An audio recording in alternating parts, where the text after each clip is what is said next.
Okay, this is Fahim Willis. He's going to give us a brief overview of his program. Yes, so the title of the program is Elevating the Game, and it was born out of just self-assessment. You know, why did I exhibit the behaviors that I exhibited? Why did I make the choices that I made? And then it expanded later to people. But the gist of it is, how do we combine academia and real world experiences, right? And so an example of that is, I can have a room full of people who may not have the understanding of what filters are, what motivational interviewing is. So I would run the translation, right? So a filter is simply the experiences and circumstances that we've encountered that shape the way that we perceive and think about things. Now, when I deliver it to people that way, there was an impact in what they were able to receive. So the goal of my program is to have a call for self-examination, right? And to be self-efficient, right? How do we consistently put our self in a place to make the best decisions for ourselves, right? So from a street perspective, a gentleman once told me when I was younger that a player never makes a move that is disadvantageous to his or herself. And what I took from that statement was that when we talk about right or wrong, when we talk about how we perceive things, right? My question to my clients is always, how is that working for you, right? Because if you can answer how that's working for you and you're not satisfied with that, then we can consistently make adjustments, right? And like my best friend used to always say to me, you know, when you have problems, when you have issues, right, make adjustments, right? You don't need to pity yourself. You don't need to boo-hoo, but you really need to make adjustments in real time that give you real world results. And I really think that, especially for, I don't want to categorize it as black and brown people, because it's people issues, right? How do we deal with other people when we don't have an effective way of dealing with ourselves, right? So if I have a misperception of myself, then how could I ever have a true picture of you, right? So how do we create a system that allows us to assess, make adjustments, and then act on the adjustments that we made? So I want to be able to articulate that inside of the program and get it. Absolutely, right? Yeah. And then as it begins with self, how do we have the courage to, how can I respect yourself when yourself may be different from mine, right? So how am I really not threatened by that, right? So inside of the industry, right, they teach us that, okay, well, these are differences and so forth, or when they use a term like conflict resolution, right? Well, what is that really, right? If I have an issue with you and you have an issue with me, and that issue is not rooted in the thing that occurred, but in the filter that I'm using to make the assessment, then you will never come out with an appropriate answer that makes sense, right? Because the vision is already, it's not appropriate in the sense that you don't have a real need to satisfy, right, the correct thing. You really just want to get off yourself, right? As long as I can appease myself and make myself cool, then I'm okay. Well, that's not really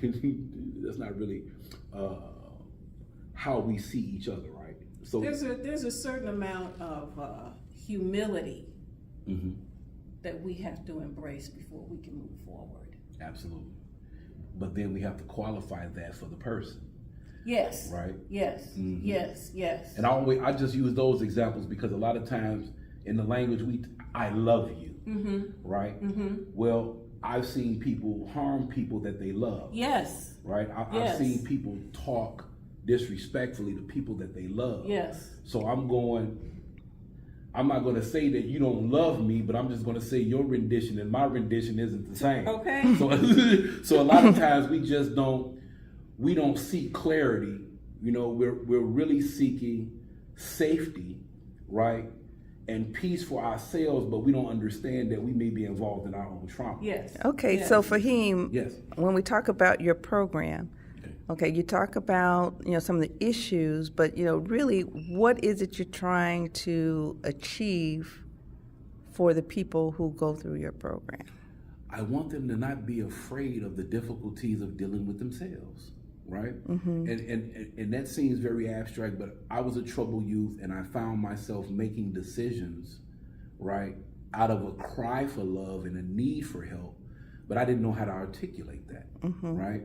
And then when I'm put in situations with adults, and it was like, I came from an era of children I seen and not heard, right? Or do as I say and not as I do. Right. So there was a conflict of interest built in me. So what I hope to give people is, it's okay to be wrong. It's okay to not know. It's okay to be confused. What's not okay is to be trapped in that space. So I want to be able to provide mental, physical, and spiritual tools that develop, right, self-progression. In other words, how do you not self-diagnose in the sense that, well, this is the issue, how do I feel about that? But like me, for instance, when are you going to go to the doctor for a checkup and you're not feeling well?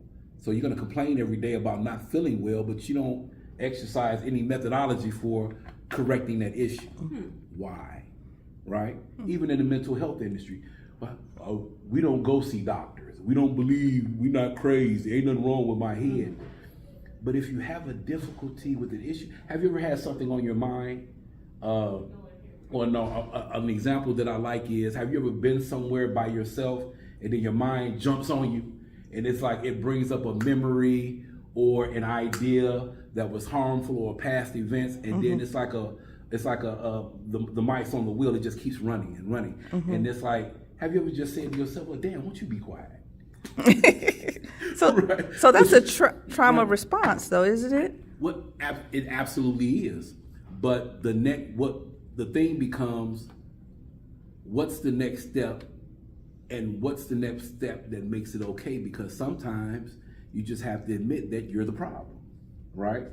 And we have to have, you have to have the courage to, and you have to have no, you just have to have a willingness to want to be better. Right. Right. Okay, so if we go through your program, describe what the program activities are or could be, and I realize that this is just conceptual, so you don't have to necessarily have all the answers, but if I am in your program, what is that going to look like for me from start to finish? So that's one thing. So operationally, what does that look like? But most importantly, from a value perspective, what am I going to get out of this?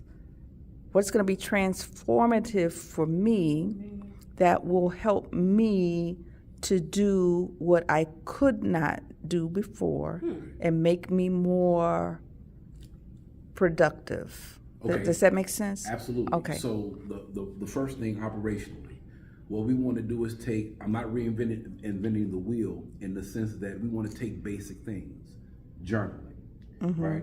How we communicate with ourselves, right?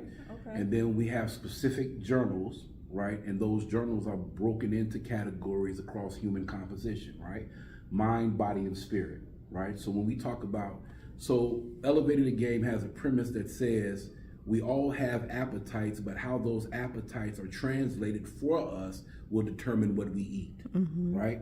So operationally, right, when we talk about the body, what the body eats isn't what the soul eats, right? What the soul eats isn't what the mind eats, right? So how do we understand who we are, right? And then how do we begin to move that into a space where we can work on it, right?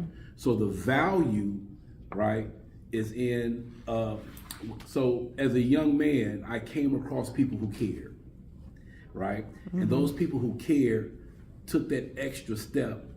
They didn't allow me to be quiet, right?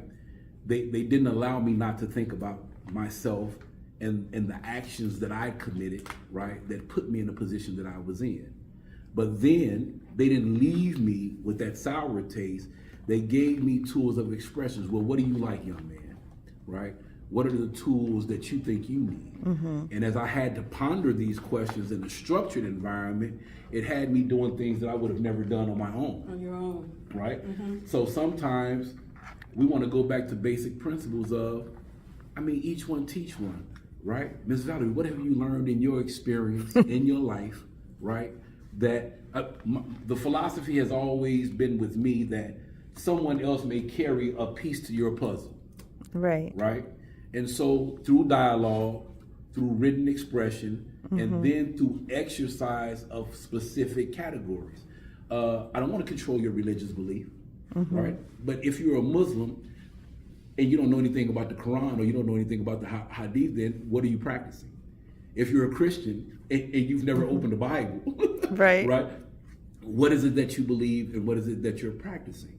So we want to move people out of theory into a real application of, I'm having an issue here. I may not even know what that issue is, but what tools can I use to examine? And then once I examine, right, how do we determine the pieces in that we need to make adjustments with?